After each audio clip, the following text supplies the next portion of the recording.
বিএনপিতে যোগদান করে ধানের শীষ প্রতীকে নির্বাচন করার সিদ্ধান্ত গ্রহণ করেছি। বিএনপির মাননীয় চেয়ারম্যান তিনি আমাকে অত্যন্ত স্নেহ করেন, আমাকে ভালোবাসেন এবং 2022 সাল থেকে যে যুগপৎ আন্দোলন, সেই যুগপৎ আন্দোলন তার নেতৃত্বে বাংলাদেশে আমরা সম্পূর্ণ করেছি। আমরা লড়াইটা ততক্ষণ পর্যন্ত চালিয়ে গিয়েছি যতক্ষণ না পর্যন্ত ফ্যাসিবাদী মসনদ ভেঙে খান খান হয়েছে। এবং বিশেষ করে যেহেতু 2024 সালে কোটা সংস্কার আন্দোলনকে কেন্দ্র করে গণ অভ্যুত্থান সৃষ্টি হয়েছে এবং আমরা 2018 সালের কোটা সংস্কার আন্দোলনের পায়োনিয়ার, এই আন্দোলন আমরা সফল করেছি। পরবর্তীতে যে সময় আবারও 24 সালে কোটা ফিরে আসে, তখন কিন্তু আমরা বিএনপিকে প্রস্তাব দিই যে এই আন্দোলন শুধুমাত্র কোটা সংস্কার আন্দোলনের মধ্যেই সীমাবদ্ধ না রেখে রাষ্ট্র সংস্কার আন্দোলনে কিভাবে পরিণত করা যায় সে বিষয়ে দল হিসেবে বিএনপির চিন্তা করা উচিত।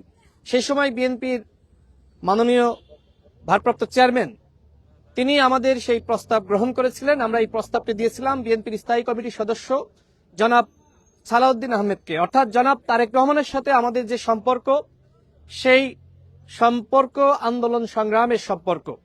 জনাব তারেক রহমান তিনি কেন ঝিনাইদহ 4 আসনে আমাকে নমিনেশন দিলেন? নিশ্চয়ই এই আন্দোলন সংগ্রামের যে ইতিহাস, এবং অনেকে বিভিন্ন সময় প্রশ্ন করে থাকেন যে জনাব তারেক রহমানের আসলে কতটুকু ভূমিকা ছিল এই গণ অভ্যুত্থানে। আমি নিশ্চয়ই বললাম আপনাদের মাঝে যে এই গণ অভ্যুত্থানে তিনি সমন্বয় করেছেন, তিনি আমাদেরকে যেভাবে গাইড করেছেন সেইভাবে কিন্তু আমরা সমন্বয় করেছি এবং এক্ষেত্রে গণ অধিকার পরিষদের সংগ্রামী সভাপতি নুরুল হক নূর তিনিও অগ্রগণ্য ভূমিকা রেখেছেন। কিন্তু সামগ্রিক এই আন্দোলনের যিনি সমন্বয় বা তত্ত্বাবধায়কের ভূমিকায় ছিলেন, বিশেষ করে যারা আমরা যুগপৎ আন্দোলনের সারথী রাজনৈতিক দল ছিলাম, তিনি ছিলেন জনাব তারেক রহমান। জনাব তারেক রহমান বিএনপিকে সংগঠিত করার জন্য চেষ্টা করছেন এবং আমি তার যে প্ল্যান রয়েছে সেই প্ল্যান বাস্তবায়নের একজন সারথী হিসেবে বিএনপিতে কাজ করার সিদ্ধান্ত নিয়েছি।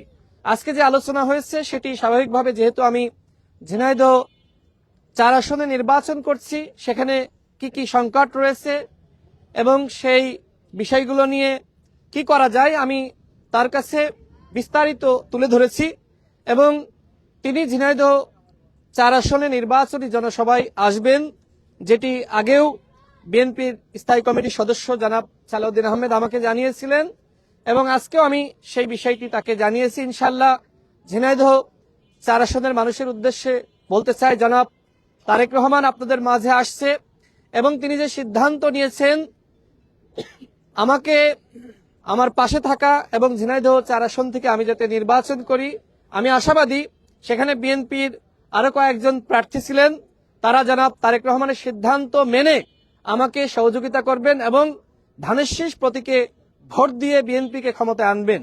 এইবারের নির্বাচনে আপনারা নিশ্চয়ই জানেন যে উচ্চকক্ষ এবং নিম্নকক্ষ, অর্থাৎ যদি উচ্চকক্ষে বেশি আসন পেতে হয় সেক্ষেত্রে ধানের শীষ প্রতীকের বাইরে ভোট দেওয়ার কোনো সুযোগ নাই।